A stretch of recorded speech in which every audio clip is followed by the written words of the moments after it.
Sunday na naman. Tara sa church.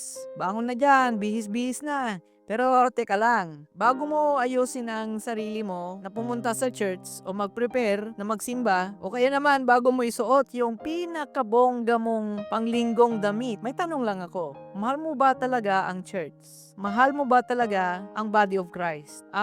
Hindi ko tinutukoy yung Love My Church na caption mo ha sa Facebook wall mo. Ang tinutukoy ko ay yung klase ng pagmamahal at pag-ibig na lumalaban, nagtutuloy, kahit nakakainis na, kahit hindi ka napapansin, kahit ang daming sablay sa paligid mo. O kaya naman up to the point na discourage ka na. Yun yung love na hindi bumibitaw kahit ang dali na sanang sumuko.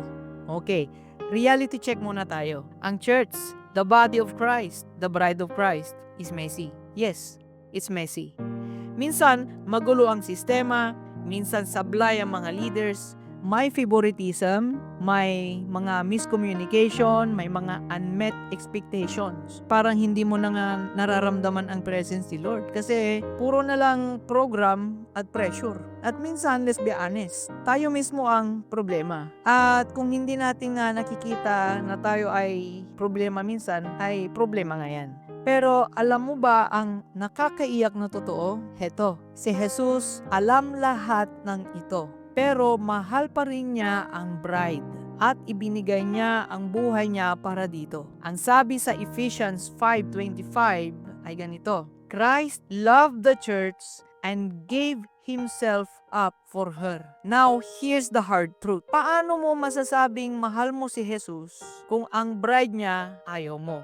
The church is the bride of Christ, broken, yes, but still His. Sabi nga ni George Whitefield, you may have orthodox heads and yet you may have the devil in your hearts. Parang sinasabi niya na kahit kabisado mo ang tamang aral, kasi alam mo lahat kung puso mo naman ay puno ng pride at panlalamig sa iglesia, ano naman ang silbi niyan? Loving the church is not about loving the idea of church.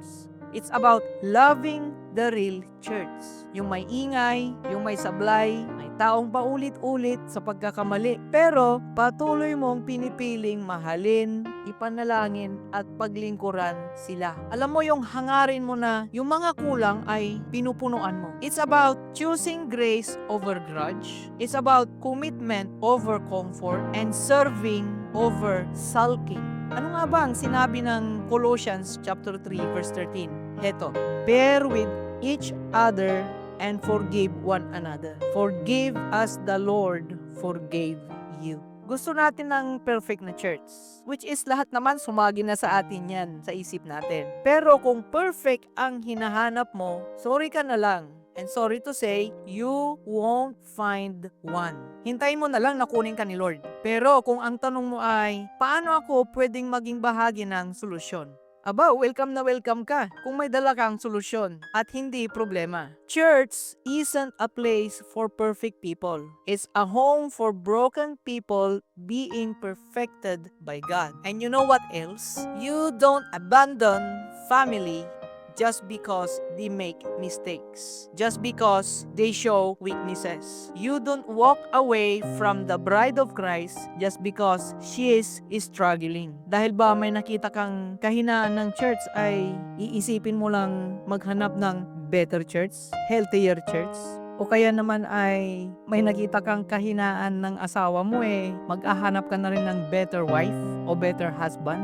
Natural, kung talagang mahal mo ang asawa mo, you have to cover her weaknesses or his weaknesses. At ganyan din ang dapat approach natin towards the church. Lalo na ang iglesyang kinabibilangan natin. If you really love the church on earth, you stay, you pray, you build, you forgive, and you serve. Minsan nakakatakot isipin, di ba? Kasi baka sa pagiging mapanuri natin, tayo na pala yung nagiging dahilan ng pagkakawatak-watak. My friends, love doesn't just criticize. Love protects, corrects, and connects. So today, let me challenge you and me, kasali ako ha, don't just attend church. Love it. Don't just analyze. Intercede. Don't just spot flaws.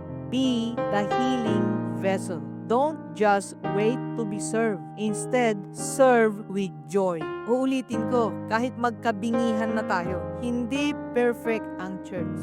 Pero, mahal ito ni Kristo. Kaya, kung mahal mo siya, matututo kang mahalin din ito ng tapat, totoo, puro, and when you love the church, the way Jesus loves her, you don't just reflect His heart, you become His hands.